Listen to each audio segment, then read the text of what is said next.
Bienvenidos a una nueva edición de Ventana Social. En este programa nos vamos a encargar de un tema que preocupa y mucho a la sociedad y que tiene que ver con la violencia, la intolerancia. ¿Por qué los correntinos en particular, hablemos de nuestra provincia, estamos cada vez más intolerantes e incluso esa intolerancia nos lleva a agarrarnos a las piñas? Literal, eso es literal. Y para tratar este tema, desde Ventana Social convocamos a distintos profesionales para abordar desde distintas aristas este tema. Además de este tema en particular, vamos a hablar de la modernización del Estado y para ello convocamos al secretario de Gobierno de la Municipalidad de la Ciudad de Corrientes, Kuki Calvano. Vamos a hablar también de Arteco y para ello convocamos a un artista curuzucateño como es Jorge Gamarra, que fue uno de los 30 artistas elegidos para ser parte de esta cuarta edición de Arteco. Estos son algunos de los temas que vamos a compartir en esta edición de Ventana Social.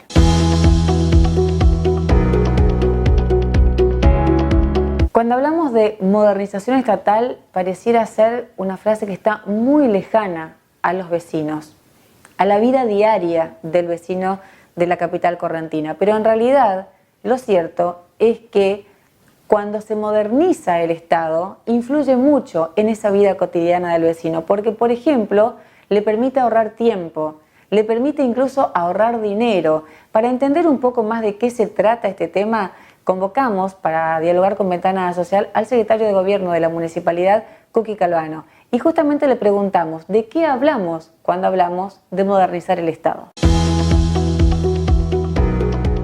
Bueno, cuando hablamos de modernización, que es uno de los 4 ejes que se trazó la gestión del doctor Tassano a nivel asumió, que son el de hacer de la ciudad de Corrientes una ciudad moderna, sustentable, amigable y de oportunidades, nos referimos concretamente a eficientizar todos los recursos con los que contamos para facilitarle la vida al vecino. Eso naturalmente se divide en 2 aspectos principales para el trabajo. Primero es cómo mejoramos hacia adentro, para de esa manera contribuir a mejorar hacia afuera. Y lo segundo es cómo directamente mejoramos en el hacia afuera con el vecino. Llámese, para poder hacer que la experiencia del vecino a la hora de llevar adelante un trámite en la municipalidad sea mejor, muchas veces se puede hacer simplificando un trámite y en otras ocasiones se debe hacer primero que nada capacitando adecuadamente al personal, achicando el circuito interno administrativo que conlleva ese trámite, o en algunos casos también evaluando si ese trámite no debe desaparecer porque ya no tiene sentido, o no debe cambiarse en cuanto al proceso que tiene para que al vecino le lleve menos tiempo o sea una experiencia más ágil. En eso hemos avanzado, primero que nada, en diagnosticar el estado de la ciudad de Corrientes en cuanto a qué cantidad de trámites teníamos. Tenemos hoy en día una guía de trámites con alrededor de 300 trámites. Hemos avanzado en ese relevamiento de los trámites, ya fuimos viendo cuáles había que simplificar, o sea, acortar los pasos que tienen, cuáles se podían digitalizar, o sea, que ya no deba el vecino ir a una dependencia presencialmente a iniciar el trámite, sino que lo pueda iniciar ya sea por correo electrónico, ya sea por WhatsApp, o en algunos casos se ha hecho la gestión documental electrónica, que es todo un proceso en el cual el expediente directamente ya es digital, y en ese camino entre todo esto hemos logrado facilitar en muchos aspectos el vínculo del vecino con el municipio. Y por otro lado, en cuanto a lo interno, arrancamos en la gestión en el 2018 haciendo un censo de los agentes municipales para ver las características del recurso humano con el que cuenta la municipalidad, y nos encontramos con que alrededor del 40% de los empleados no tenían primaria o secundaria terminada, y de ahí surgió la creación del IFCAM, el Instituto de Formación y Capacitación de la Administración Municipal, en la cual se abordó todo eso, desde el agente municipal que no tenía terminado la primaria, secundaria, inclusive el que la tenía terminado y quería hacer un terciario, el que quería hacer una carrera universitaria, y trabajamos en conjunto con el Ministerio de Educación, con la universidad, con distintos institutos terciarios, para, dependiendo de la capacitación, brindar cursos específicos o formación específica para los agentes, y en eso más de 3.500 agentes pasaron por alguna instancia de formación.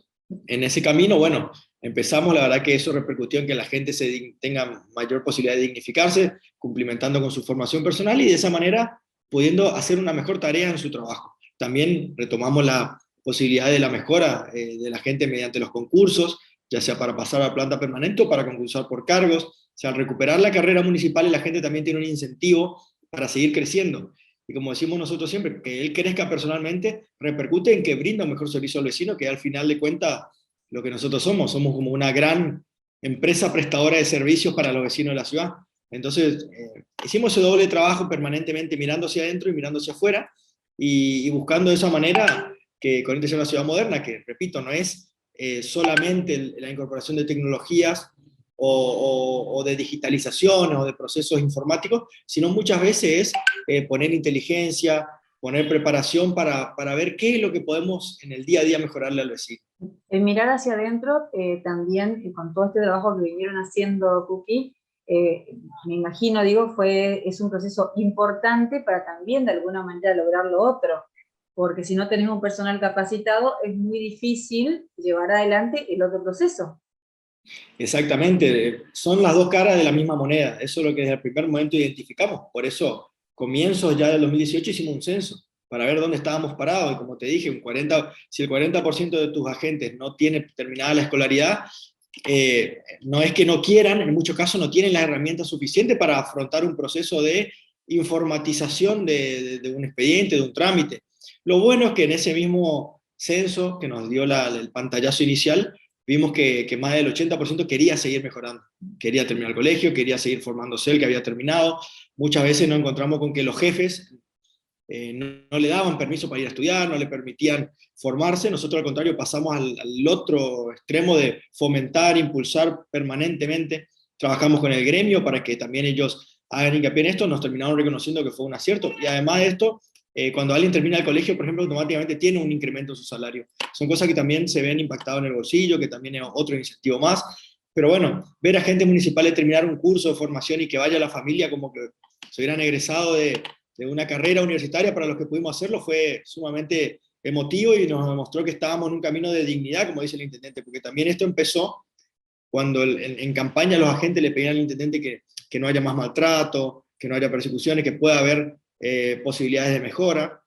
Desde Modernización trabajamos instancias de participación ciudadana, buscando que las organizaciones de la sociedad civil, o vecinos en particular, colaboren, participen con la gestión para pensar sobre los problemas que hay en la ciudad, qué soluciones podemos dar. Hemos hecho hackatones, hemos hecho instancias de participación masivas, en las cuales mediante herramientas digitales, cuando fue pandemia o ahora, que ya nos quedaron esta herramienta como posibilidad, pudimos contar con expertos de otros lugares del país. Empezamos también un camino de vincularnos con las ciudades del país y del mundo, y también con organizaciones que te dan herramientas y te ayudan en alianzas estratégicas a mejorar como gestión, como municipio. Y bueno, logramos este año también que la Municipalidad de Corrientes se incorpore a la Alianza del Gobierno Abierto, que es una organización internacional que cuenta con más de 300 ciudades, con miles de participantes, entre organizaciones de la sociedad civil, empresas y municipios, y somos la sexta ciudad del país del país que se incorpora a esta alianza, que tiene 3 principios cuando uno habla de gobierno abierto: la transparencia, la participación ciudadana y la colaboración, la co-creación de soluciones. Nosotros hemos hecho, por ejemplo, hackatones, en el cual convocamos abiertamente y vinieron vecinos a plantear sobre el COVID y sobre el dengue en su momento qué podíamos hacer, y surgieron ideas buenas que implementamos en ese momento, y que surgían de la ciudadanía, o surgían aplicaciones que hacen particulares para usar los datos que el municipio abre, y los usaban para brindar un servicio, para generar un negocio. La verdad que ese camino es el que están llevando adelante las ciudades hoy en día, transparentes, abiertas, y nosotros también dentro de la modernización tenemos estos valores. Esto último que decís es sumamente importante porque está todo concatenado, ¿no? La modernización, el tema de mirar para adentro, esta otra parte de que el vecino participe y demás, que permite bueno, que el municipio esté mucho más cerca de la gente. Me parece que ese es el objetivo de todas las municipalidades, ¿no? Sí, y esto también, te voy a dar algún caso, algún ejemplo concreto para que veas cómo esto impacta en el día a día de la municipalidad o en un vecino. Por ejemplo, nosotros al tener con el sistema de atención ciudadana registrados los reclamos de los vecinos, qué tipo de reclamos son, con qué fecha, quién se asignó, podemos no solo hacer un seguimiento de la solución o no de ese reclamo y en qué tiempo se logra, sino podemos ver, por ejemplo, un reclamo reiterado de una luminaria que se está reponiendo, y vos ves que lo reponemos y permanentemente está teniendo problemas. Quizá el problema es estructural y hay que ver sobre la infraestructura de cableado, por ejemplo. Y si uno no tuviera esta información y no la analizara, quizás se pasaría reponiendo un foco semana a semana durante 4, 5, 8 años. Después también pudimos usando la información georreferenciada de las grúas de electrotecnia y de los reclamos que iban resolviendo, pudimos ver que estábamos resolviendo reclamos sin eficientizar los recursos en términos de tiempo y espacio. O sea, yo me acuerdo de haber visto el GPS y ver que una grúa hacía una especie de estrella de David recorriendo la ciudad, reponiendo luminarias, cuando podía tranquilamente enfocarse en una zona y hacer por zona, y trabajando con esta nueva forma de ordenar el servicio, pasamos a resolver un 40% más de reclamos, consumiendo un 40% menos de combustible.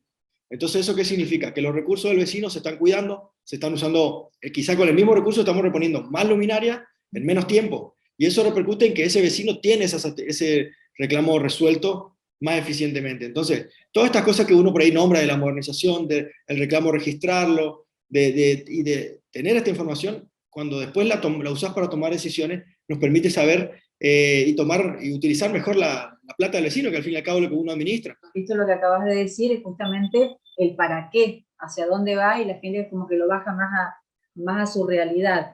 De todos los espacios que fueron viendo a modernizar y demás, ¿cuáles fueron los más complicados? Cuando uno trabaja en esto, el principal obstáculo que te encontrás es la cultura. La cultura administrativa interna y la cultura del vecino afuera también. Nos pasó cuando hicimos, bueno, la pandemia también contribuyó a que mucho de esto obligatoriamente se imponga. El empleado público en general, no es algo que pasa en corriente, pasa en todas las administraciones esto, siempre se pone este tema cuando se discute en los congresos de modernización. Cuando yo participé con el doctor Tassano en la primera jornada nacional de servidores públicos en 2015, comienzo del 2015, fíjate, estamos hablando 2 años antes de después compartir un equipo de gobierno, veíamos que esto era lo que pasaba. El empleado por ahí se aferra al expediente y a la forma de trabajar que tiene, a lo que sabe hacer y cómo lo sabe hacer. Y en muchos casos, si ya tienen muchos años en esta función, dice, ¿por qué ahora voy a venir a cambiar esto si yo ya hago esto? O a la especialidad, el empleado que hace tal cosa. Y después también el funcionario, que se aferra al expediente también como herramienta de poder. El expediente que tiene él en su cajón o en su escritorio es una herramienta de poder. Cuando está digitalizado, por ejemplo, está transparentado, vos podés ver en qué lugar está, cuánto tiempo estuvo, quién lo tiene, y eso obviamente genera un contralor y una exigencia de eficiencia permanente. Y también hacia afuera, el vecino mismo que también se tiene que adaptar a usar esa herramienta. Nos pasó con las habilitaciones comerciales, nos pasó con el permiso de obra, también se hizo por plataforma digital, que los mismos profesionales decían, no, mira, esto no funciona. En realidad es una resistencia a avanzar en esto. Y la pandemia nos obligó, imagínate que nosotros hoy en día los turnos, tuvimos ahora el Día del Padre del cementerio, lo hacemos por 0800 o por sistema web, y tenemos ordenado, en pandemia que no podíamos aglomerar la gente, teníamos por parcela, ya el vecino marcaba cuál era la zona del cementerio donde tenía su visita, y ya sabíamos cuántos vecinos podíamos meter por zona, por horario, y lo pudimos hacer exitosamente de manera ordenada en plena pandemia en momentos críticos. Así que también esa información y estas herramientas están para eso. También nosotros al tener los turneros web tenemos permanentemente la demanda de la ciudadanía, y ahí encontramos, por ejemplo, demanda de licencia de conducir. En un momento encontramos que teníamos una demanda insatisfecha muy alta, o sea, empezamos a recibir no solo el que llamaba y pedía un turno se le daba, el que llamaba y pedía un turno y no había, se dejaba registro. Entonces decíamos, mira, tenemos esta demanda, y ahí agregamos los sábados, los días de licencia de conducir. Pero estamos hablando de que dispusimos abrir un día más, poner recursos humanos, poner la infraestructura sobre un dato objetivo que nos avalaba que eso era necesario. No fue un funcionario iluminado que dijo, che, esto hay que hacerlo, o uno iluminado, oscurecido, que dijo, esto no es necesario. Dijimos, acá está el problema, este es el dato, ¿qué hacemos con esto? Y pensamos la solución. Y se podía, sí, se podía, era una cuestión de extender de jornada, de arreglar con el profesional el día extra, y se pudo hacer. Y si una vez que esa demanda se resolvió, se volvió a cerrar el día extra, porque ya era un dispendio de recursos innecesario. O sea, por esto modernizamos, porque modernizar es facilitarle la vida a la gente.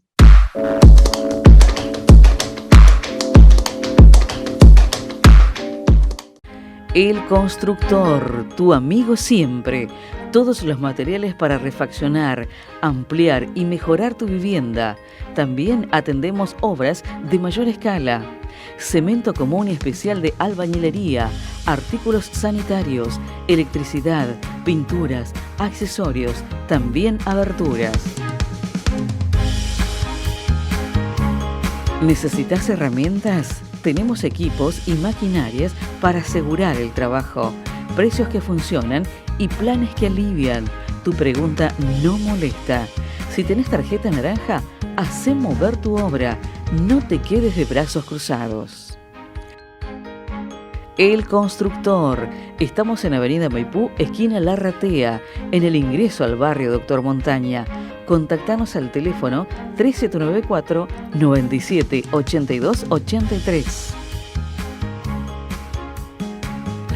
Aprovecha la promoción con tarjeta naranja, Plan Z, 3 cuotas sin intereses y los viernes 10% de descuento en pinturas y ferretería. No te lo pierdas. El Constructor. Estamos en Avenida Maipú y Larratea. Escribinos al email corralón-elconstructor@hotmail.com. Verte bien, hoy es un lindo día para verte bien, hoy es un lindo día para verte bien, hoy es un lindo día para verte bien,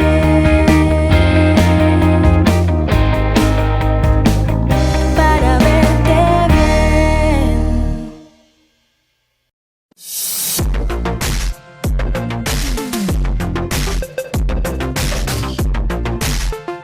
La librería de Corrientes, ubicada en Rioja 953, te ofrece lo último en novedades literarias, con una amplia financiación en todos sus libros. Tomamos tu pedido y te lo traemos exclusivamente. Ofrecemos libros infantiles, jurídicos, de medicina, psicología, novelas y mucho más. Nos especializamos en todas las temáticas y orientamos a los profesionales en su búsqueda. Te esperamos en La Rioja 953.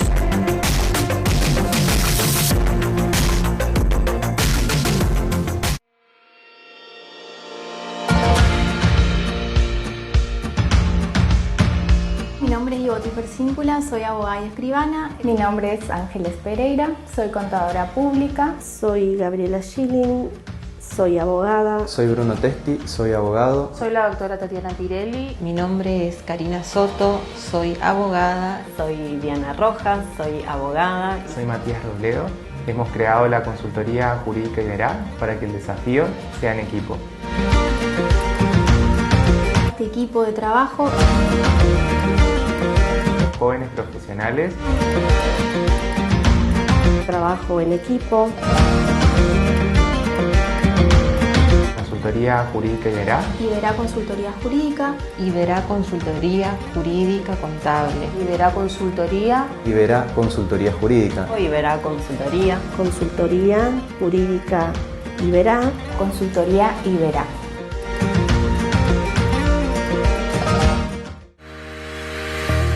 En Acor, si pagas tu patente antes del 15 de cada mes, tenés 15% de descuento. Y podés sumar otro 10% de descuento si sos un buen contribuyente. Además, si te mantenés al día por 3 años, te convertís en contribuyente destacado. Y no pagás el mes de diciembre de cada año. Primero Corrientes. Primero Acor.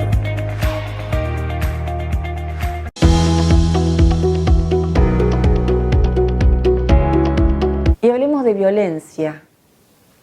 Y la verdad es que uno de los temas que al charlarlo preocupa y mucho es el aumento de casos de violencia intrafamiliar. Algo que nos preguntamos es, ¿antes no había? ¿No se denunciaba?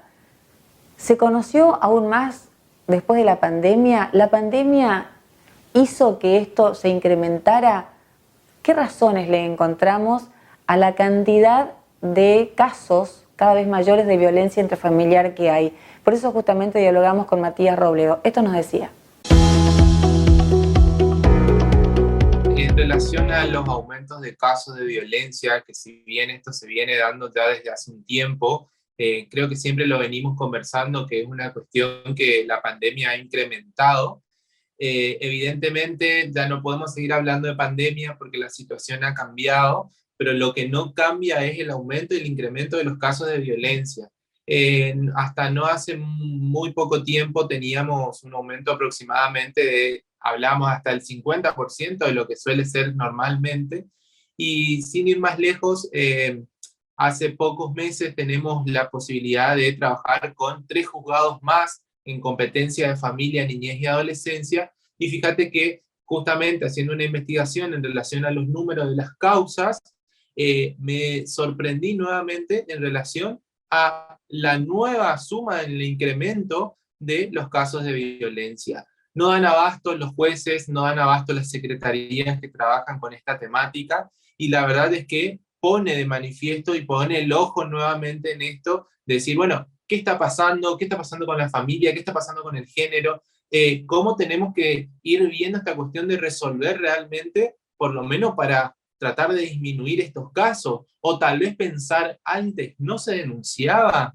¿O la violencia siempre fue la misma? Nos pone a pensar un montón de situaciones. Lo cierto es que la violencia está avanzando, las causas se están acumulando, y muchas veces no nos encontramos con esta respuesta que la justicia nos tiene que dar.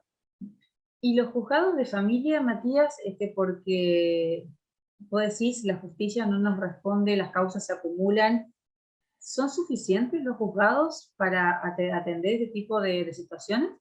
Yo creo que en relación a la cantidad de juzgados es suficiente. Te decía que se incrementaron 3 más, ahora tenemos 6 juzgados que trabajan con competencia en violencia. Si bien hay una respuesta en relación a lo inmediato y a lo grave y a la cuestión a resolver ya, por ahí con la exclusión, con la prohibición de acercamiento, esto no implica y no justifica la demora o el retardo de la justicia en muchas otras causas que también son a consecuencia, si se quiere, de la violencia, como por ejemplo, muchas veces uno dice, no, un cuidado personal, esta cuestión de con quién se quedan los niños, los hijos, o los divorcios que también se incrementan. Estas cuestiones muchas veces son tomadas como por fuera de las situaciones de violencia de género de familia, y en realidad el trasfondo, cuando uno va viendo el desarrollo de la causa o de los hechos, se da cuenta que también está la violencia presente, y por supuesto que hace que se demoren otro tipo de causas. Tenemos que tomar conciencia de ambos lados, tanto de los justiciables como desde el Poder Judicial, en tratar de resolver estas cuestiones de fondo y no quedarnos en el tiempo. Sin ir más lejos, en lo particular, dentro de la consultoría, tenemos habilitaciones de días y horas en algunos juzgados, generalmente en los mismos, siempre, y no tenemos solución, no tenemos respuesta, y como te digo, la violencia encubierta en un cuidado personal, en un alimento, en un divorcio, y esto me parece que implica la cuestión de fallar con perspectiva de género. Y el fallar con perspectiva de género no quiere decir que el juez del otro lado, o los abogados, los colegas del otro lado, debemos estar todo el tiempo manifestando que hay violencia económica, que hay violencia psicológica, que hay violencia física, sino que esta es la astucia que tiene que tener el juez en detectar realmente estas cuestiones, fallar con perspectiva de género y no demorar. No tenemos que estar habilitando, no tenemos que estar pagando tasas todo el tiempo para resolver cuestiones que deben resolverse de manera urgente. Tened presente que la violencia, estamos hablando de la violencia en contexto familiar o de género, se resuelve dentro del contexto civil, dentro de los juzgados de familia. Hay algunas acciones que derivan a las consecuencias o causas penales, como por ejemplo las lesiones leves, graves, las amenazas, están dentro de esto, pero las causas principales, la protección integral de la víctima, dependen de los juzgados de familia. Vos hablás específicamente del incremento de la violencia. ¿A qué hace referencia? ¿A qué tipo de violencia? ¿A la intrafamiliar? ¿A la violencia de género, o sea, hacia la mujer nada más? ¿A la violencia de los niños? El aumento particular es en relación a la violencia de género. Por supuesto que la violencia de género con respecto a la mujer se da en un contexto, en una situación de poder, y como te decía, se ve atravesado en todas las temáticas, en todos los ámbitos.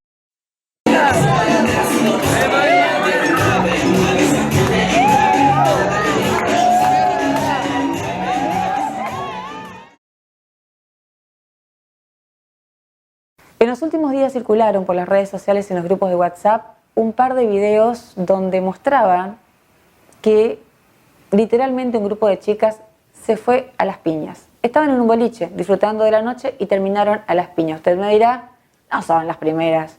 No, es cierto. Ojalá fueran las últimas. Justamente por eso convocamos al especialista en la comunicación y el vínculo de la comunicación, como es Marta Chemes, para hablar de la intolerancia, de la violencia y qué nos está pasando como sociedad. Tiene un par de vertientes particularmente importantes tu pregunta. Y a mí me gustaría tomar un enfoque que tiene que ver con la pandemia y otro enfoque que tiene que ver con una crisis sociocultural y política. Cuando diferencio esto, lo que quiero decir es que a todos los niveles de edad se ha visto en la necesidad de adquirir sistemas de comunicación diferentes y someterse a conductas de exagerada represión en el transcurso de la pandemia. Cuando la angustia de muerte es el argumento, todo se vuelve terriblemente trágico y además el miedo tiende siempre a convertirse en agresión. Cuando digo agresión, no digo violencia. Y me gusta hacer esta diferenciación porque la agresividad es una conducta reactiva, mientras que la violencia es una enfermedad social. Desde el punto de vista de la pandemia y todas las exigencias de la pandemia, este sometimiento enloqueció, entre comillas, particularmente a los adolescentes que al no poder salir no tenían manera de hacer las descargas energéticas naturales de su crecimiento, y entonces cuando de golpe empiezan a salir, ¿qué hacen? Lo primero que deciden es tomar alcohol, buscarse a veces inclusive alucinógenos, y entonces es cuando se pierde totalmente el manejo de la conducta. Yo creo que en este sentido, y ahí entramos en el componente sociocultural y político, que es una política a la que yo no estoy de acuerdo y me manifiesto profesionalmente en contra, de que el gobierno está generando una actitud en la cual supuestamente el hombre pasa a ser enjuiciado como el golpeador y la mujer queda colocada en el lugar de víctima, cosa que es totalmente injusta porque tanto el hombre como la mujer somos dueños de conductas reactivas que tienen que ver con la agresividad y podemos absolutamente ambos expresar altos niveles de frustración, de enojo y manifestaciones aunque violentas.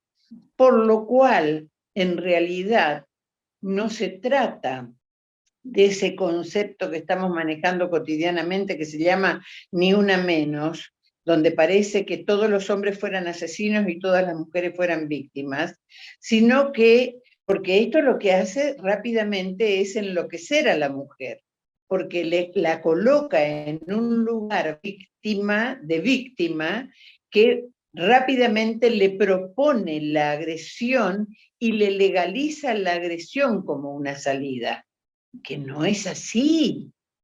Marta, con esto que decís, me quedó algo, reviendo todo lo que venís diciendo, me quedó algo en el tintero que es la agresión es patología y... Este es el orden.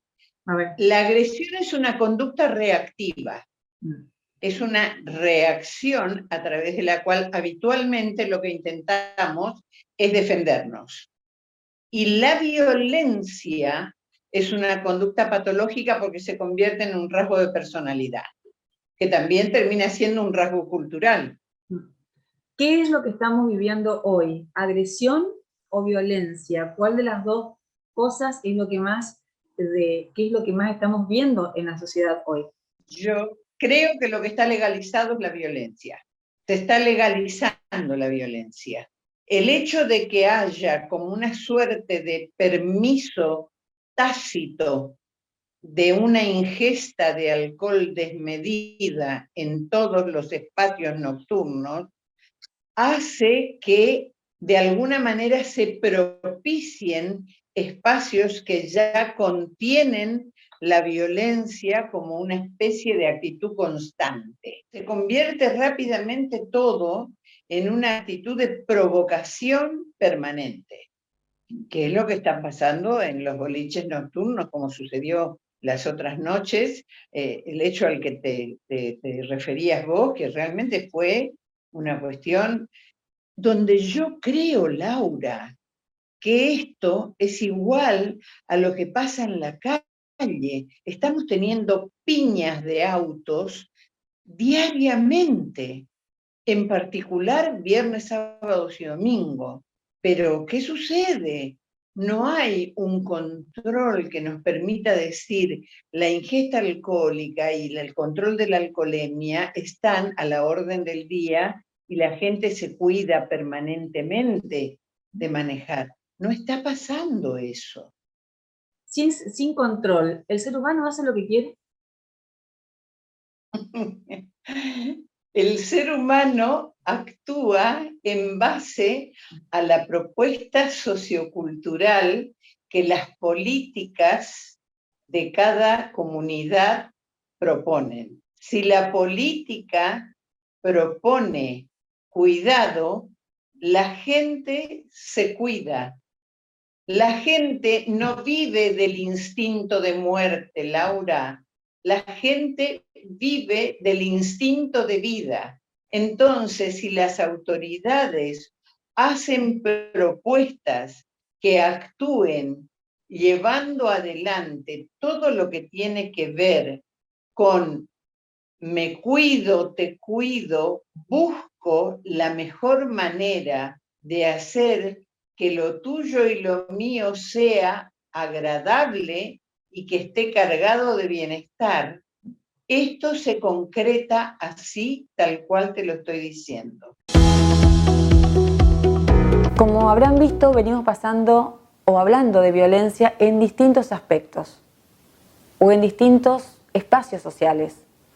La familia, también en la vida social, y ahora pasamos a la escuela, porque también se viralizaron hasta peleas organizadas en colegios privados de la capital correntina o simplemente puñetazos entre mujeres dentro de la institución, fuera de la institución, grabados por el resto de los compañeros que no hacen absolutamente nada cuando esto pasa.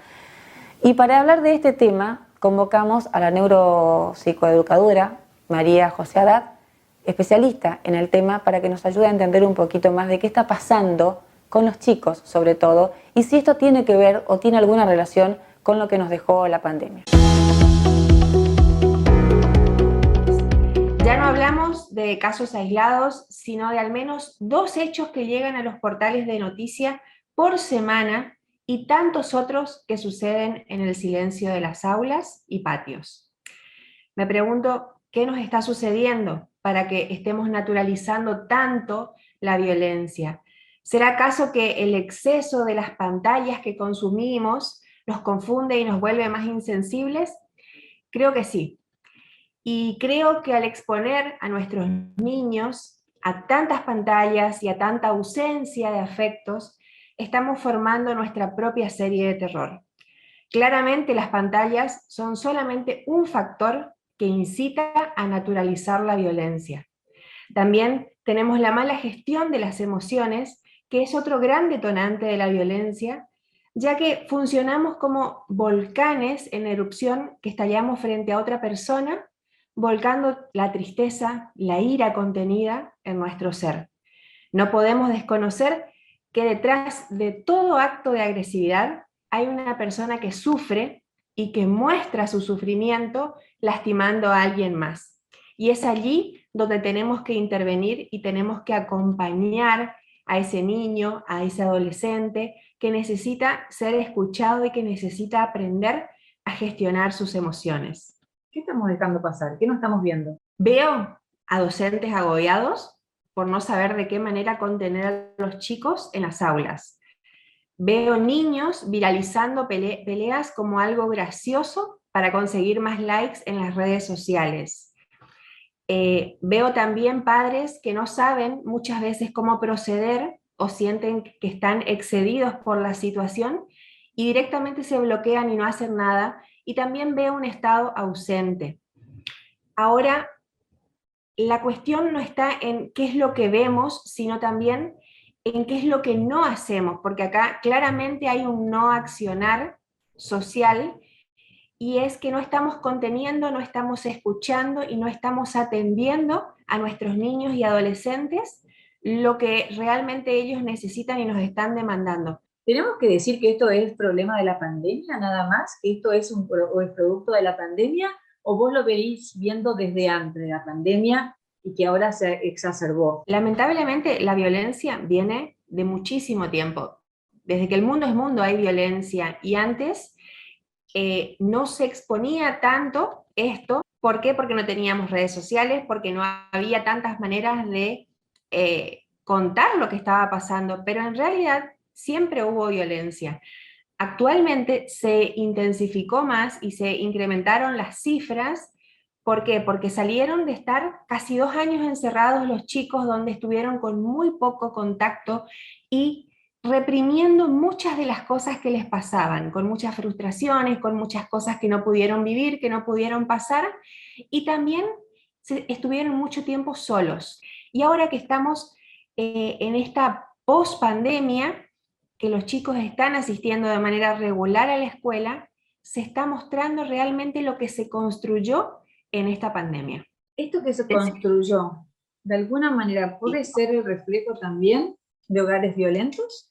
El encierro volvió a la gente mucho más violenta, por esto que decía, de que en realidad cuando no sabemos gestionar las emociones y estamos conteniendo tristezas, miedos, enojos, reaccionamos de manera violenta con nuestro entorno, y esto generó violencia en los hogares. Desde mi lugar de neuropsicoeducadora, quiero invitarte a naturalizar estas conversaciones, reflexionar y aportar nuestro granito de arena para trabajar desde el hogar y desde las aulas para contener, escuchar más, abrazar a los chicos.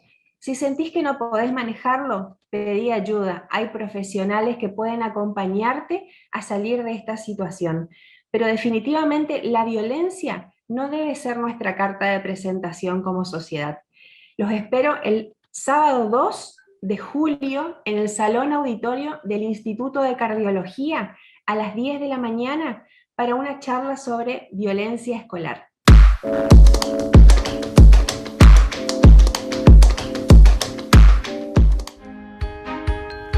¿Querés construir? ¿Necesitas arreglar tu casa? El Constructor, tu amigo siempre. Todos los materiales, máquinas, herramientas y accesorios. No te pierdas las nuevas facilidades con tarjeta naranja, Plan Z en 3 cuotas, 0 interés para todo lo que lleves. Y también los días viernes tenés 10% de descuento en todas las pinturas y artículos de ferretería. Y lo nuevo, no lo dejes pasar, 10 cuotas con tarjeta naranja. Corralón El Constructor. Estamos en Avenida Maipú, esquina Larratea, en el ingreso al barrio Doctor Montaña. Teléfono 3794 97 82 83. ¿Tenés una obra? Hay un plan con tarjeta naranja para que siga marchando. Visítanos y sacale provecho hasta en 3 cuotas sin intereses. Y los viernes promo de reintegro. El Constructor, tu amigo siempre. En Avenida Maipú, esquina Larratea. Teléfono 3794 97 82 83.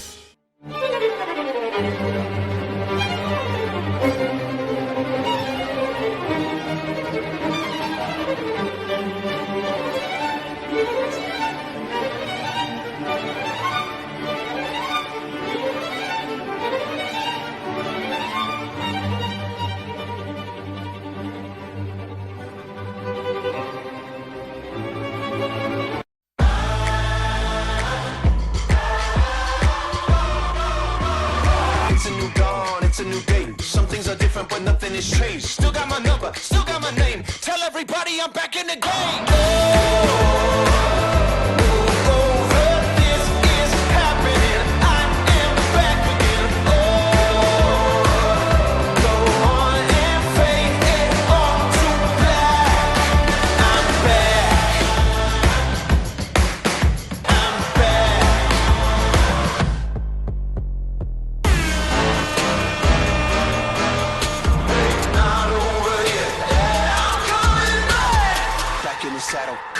chase. Tell everybody you're back in the game.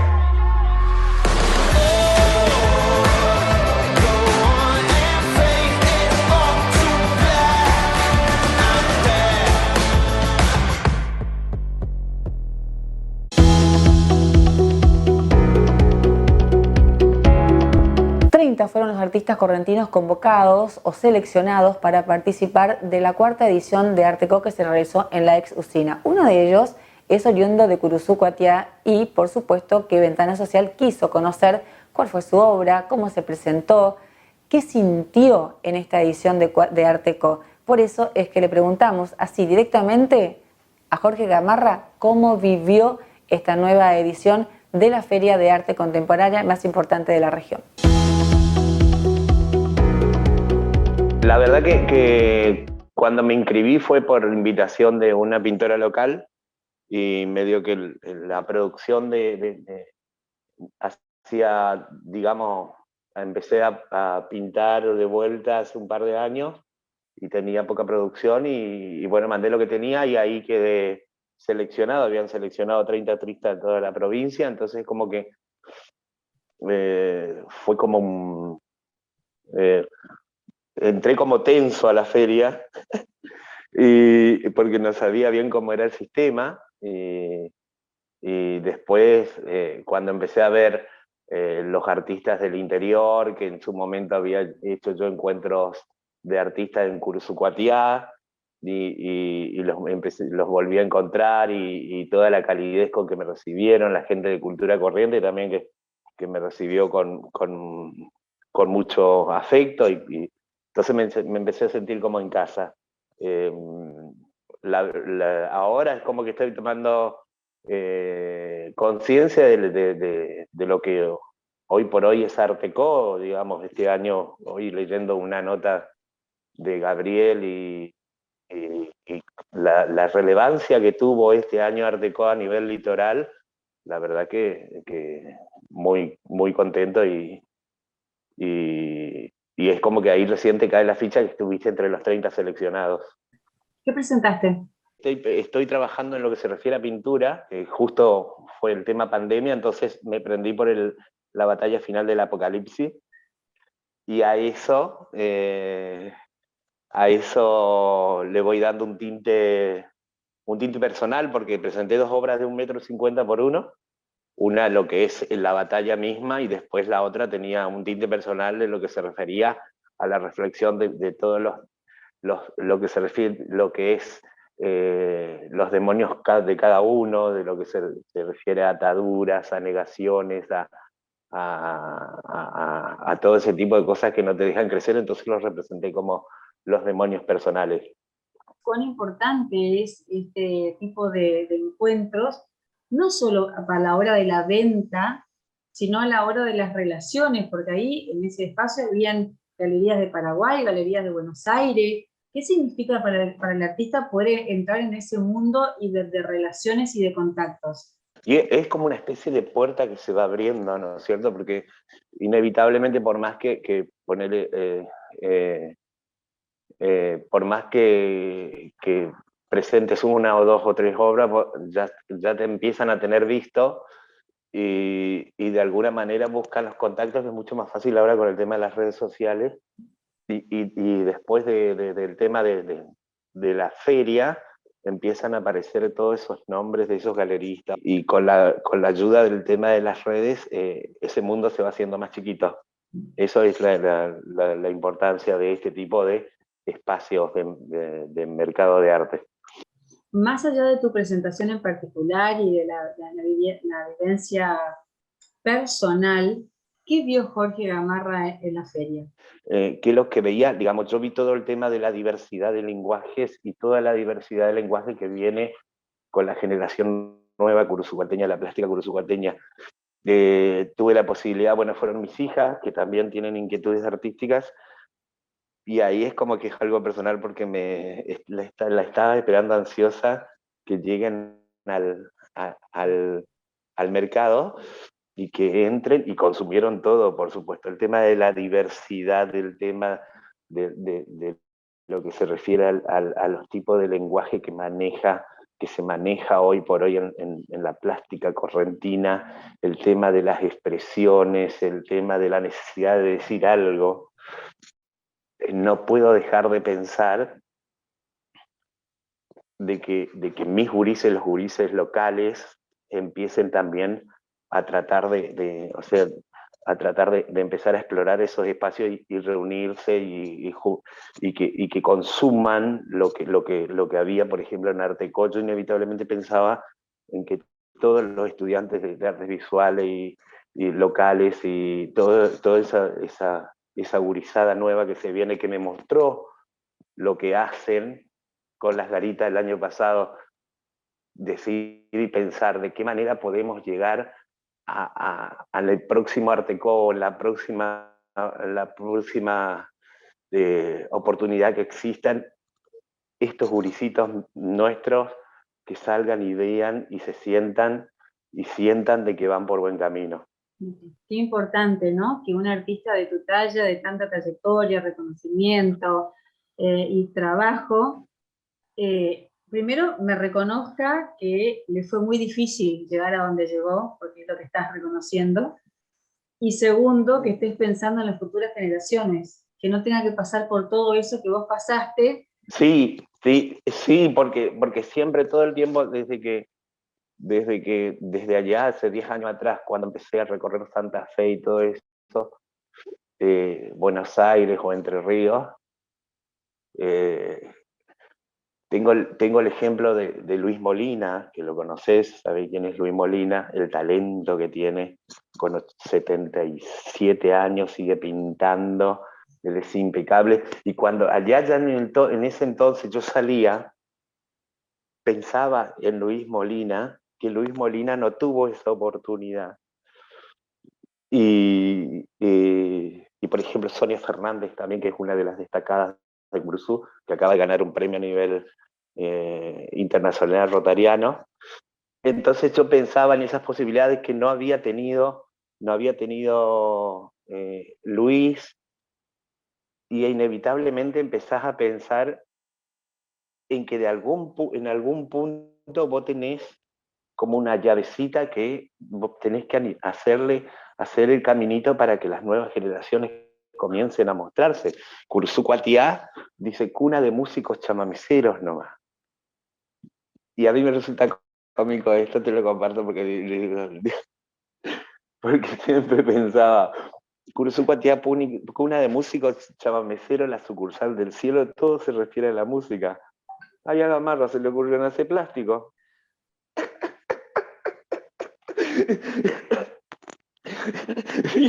Y vos quedás mirando, y de todo el tema de la evaluación que vos hacés, digamos, que en los 60, 70, que es un trabajo que estamos haciendo ahora en lo que se refiere a Curuzú Cuatiá, que no sé hace cuánto que no venís, pero en lo que estoy a cargo de las plazas y estamos rescatando todo lo que es la historia de Curuzú y estamos poniendo referencias históricas en las plazas, y hice un formato que se llama Es tiempo de comenzar a querernos desde nuestra historia.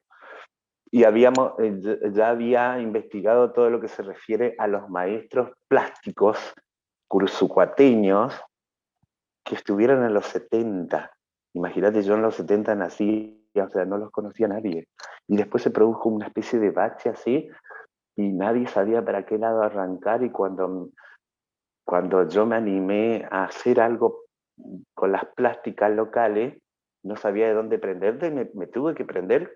De vuelta vemos la importancia de las redes sociales, me empecé a aprender de artistas de afuera, principalmente de Entre Ríos, y empecé, o sea, a lo pampa, así, empecé a tirar, a mostrar tus cosas vía redes sociales, y el artista consagrado, principalmente los de Entre Ríos, empezaron a darme confianza, porque el concepto de arte era otro en Curuzú Cuatiá, de que lo que yo estaba haciendo era arte, y vos fíjate, todo ese camino así que a lo ciego te mandabas, que realmente te toca esa parte de que nadie entiende nada de lo que estás haciendo, pero vos le estás mandando tarasca nomás, y después los de afuera, en realidad los de afuera te dicen, eso es arte, eso es seguir por ahí, pa.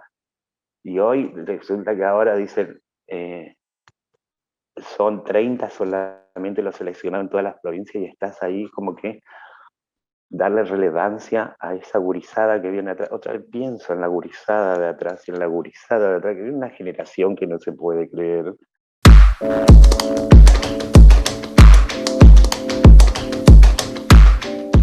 En la edición anterior les presentábamos la primera parte de la nota de la Casa de los Habanos.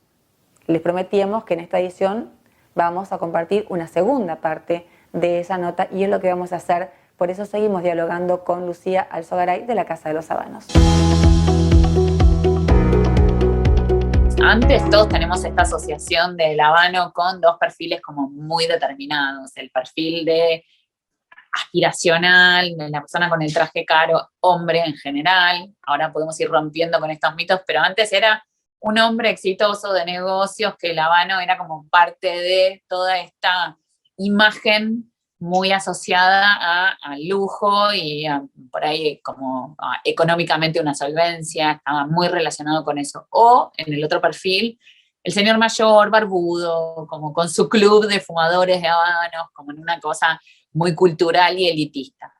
La verdad es que en los últimos años fue cambiando muchísimo. Mi mamá al principio, la lucha para pertenecer a este espacio siendo mujer, en una sociedad extraordinariamente machista. Los cubanos también tienen este tipo de sociedad, no es que solamente acá. La verdad es que tuvo que pelear muchísimo, pero bueno, el carácter le da y lo peleó bien y así es como obtuvo todo lo que tiene. Pero los últimos años te diría que ya es una tendencia que venía desde hace más de 10 años y que la pandemia de alguna manera potenció y aceleró en que se deje de asociar el habano a esto y se empieza a entender que hay algo cultural, que es algo que tiene mucho más que ver con frenar lo que estamos haciendo, conectarse con los sentidos, que es un espacio de placer, de disfrute, que también está muy asociado a la literatura, a la cultura, al cine. He escuchado, yo no los he probado, digo, pero hay gente que los acá dice, no, son horribles, tienen un gusto horrible. ¿Tiene que ver esto con la calidad de que por ahí estamos comprando mal? Sí, muchas veces está muy relacionado a que compraste algo o pagaste por algo que no es lo que vas a recibir. Y son productos que, por más de que hay productos accesibles y que pueden ser puestos en casi la mayoría de las economías dentro de los que van a elegir habanos, hay productos que no son extraordinariamente caros y que para un placer que uno se da de vez en cuando es accesible, estás pagando por algo que es lo que querés recibir. Entonces, ese miedo se perdió cuando encontraron un lugar que tenía una respuesta y una garantía de lo que estaba ofreciendo. Y también está muy relacionado a que tal vez el primer habano, la mayoría investiga o escucha y dice, ay, bueno, voy a fumar por primera vez un Montecristo, porque es una marca muy reconocida, porque es una marca que todos saben.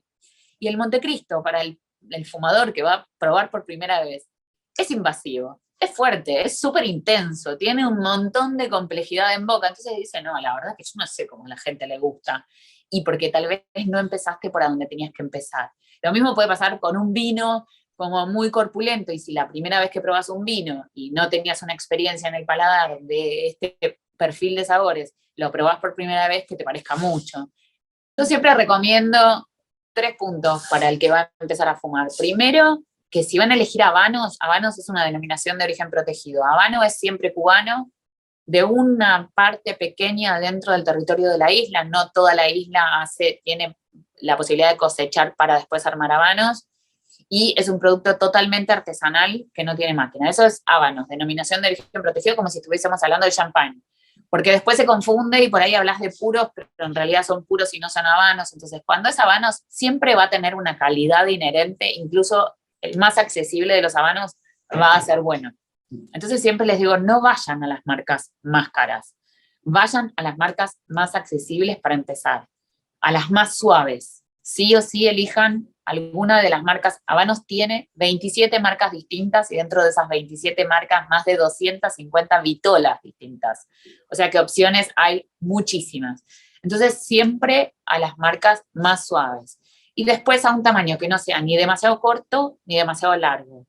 ¿Por qué? Porque tienen una evolución y se arman de una manera que a medida que vamos fumando nos vamos acercando a lo que en la naturaleza está más cerca del tallo de la planta. Las hojas se arman en este sentido. Entonces a medida que vamos fumando se hace más intenso. y se dividen en 3 tercios, que cada tercio aporta un perfil distinto de sabores.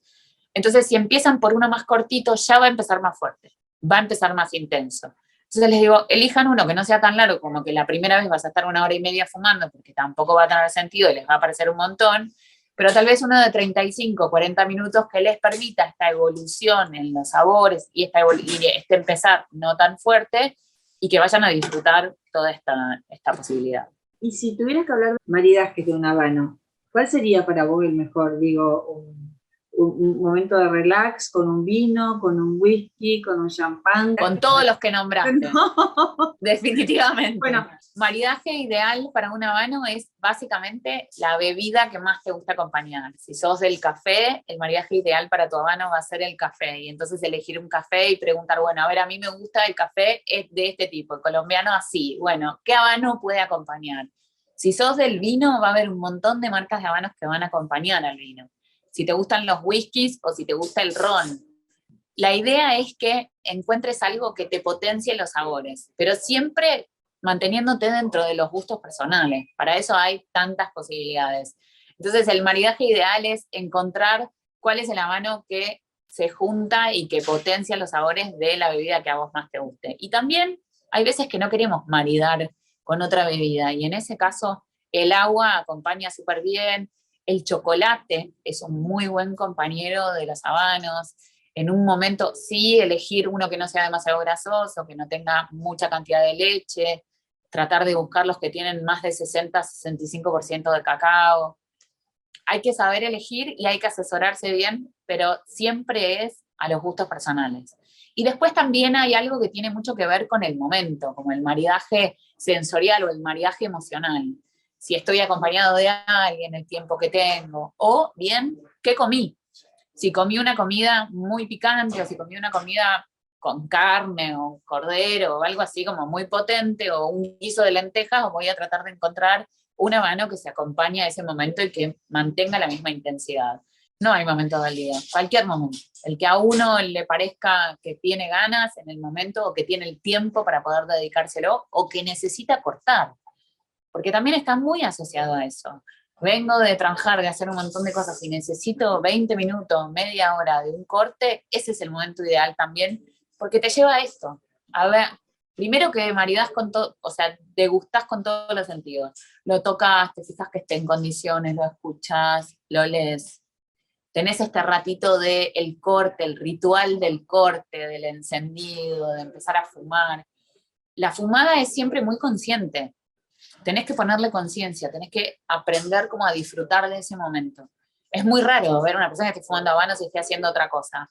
Y muchas veces me pasa que por ahí vienen al local a trabajar y terminan dejando la computadora y no trabajan y se quedan en ese momento y me piden más música o se ponen a leer algo que no tiene nada que ver con lo que venían a hacer, porque te invita a eso.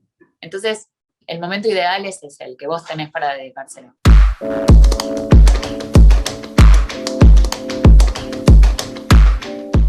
Y de esta manera llegamos al final de una nueva edición de Ventana Social. Dios mediante, nos reencontramos la próxima semana. Antes de despedirme, debo agradecer a Adriana Bayer por la indumentaria, por los accesorios, por estar cada semana con nosotros. También a Nancy Frutos por el peinado y maquillaje. Y a todos ustedes por estar del otro lado de la pantalla. Nos reencontramos en 7 días.